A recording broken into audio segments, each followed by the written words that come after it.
Heroine సమంతకి సంబంధించి ఏ news అయినా క్షణాల్లో వైరల్ అవుతుంది. ఆమె ఒక్క పోస్ట్కి లక్షల్లో లైక్లు వస్తుంటాయి. ఆమె గురించి వచ్చిన ప్రతి సమాచారం ఎప్పుడూ ఫ్యాన్స్ దృష్టిని ఆకర్షిస్తూ ఉంటుంది. ఇక హీరోయిన్ గా స్టార్డమ్, నాగచైతన్యతో ప్రేమ పెళ్లి విడాకులు, మయోసైటిస్ వ్యాధి ఇలా సమంత జీవితంలో ఎన్నో ఒడిదుడుకులను ఫేస్ చేసింది ఈ బ్యూటీ. ఇక మరొక వైపు నాగచైతన్య విడాకులు తీసుకున్న వెంటనే శోభితను ప్రేమించడం స్టార్ట్ చేశారు. 3 ఏళ్ల తర్వాత గత ఏడాది పెళ్లి చేసుకున్నారు. ఇక మొదట్లో సమంత చైతన్య విడాకులను సమంతనే కారణమని సోషల్ మీడియా కోడై కూసింది. ఆ తర్వాత నాగ చైతన్యకి శోభితపై ఉన్న ప్రేమ కారణమా అనే ప్రశ్నలు కూడా వచ్చాయి. పెళ్లి తర్వాత నాగ చైతన్య ఒక సందర్భంలో ఒక ఇంటర్వ్యూలో క్లారిటీ ఇచ్చారు.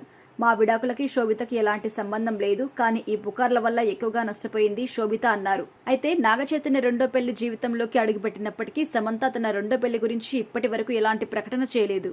అదే సమయంలో గత కొన్ని నెలలుగా సమంత ఇదివరకే పెళ్లైన ప్రముఖ దర్శకుడు రాజ్ నిడుమూరితో డేటింగ్ చేస్తున్నారని పుకార్లు మాత్రం పుట్టాయి.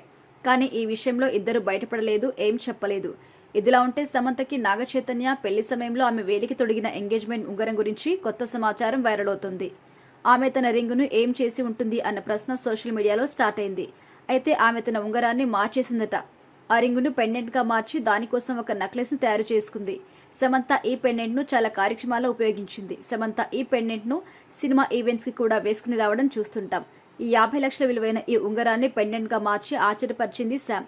తన పెళ్లి గౌన్ ని కూడా రీమోడల్ చేయించింది సమంత. 2024 అవార్డుల ప్రధానోత్సవానికి తగ్గట్టుగా తన పెళ్లి గౌన్ ను మార్చి డిజైన్ చేయించుకుంది.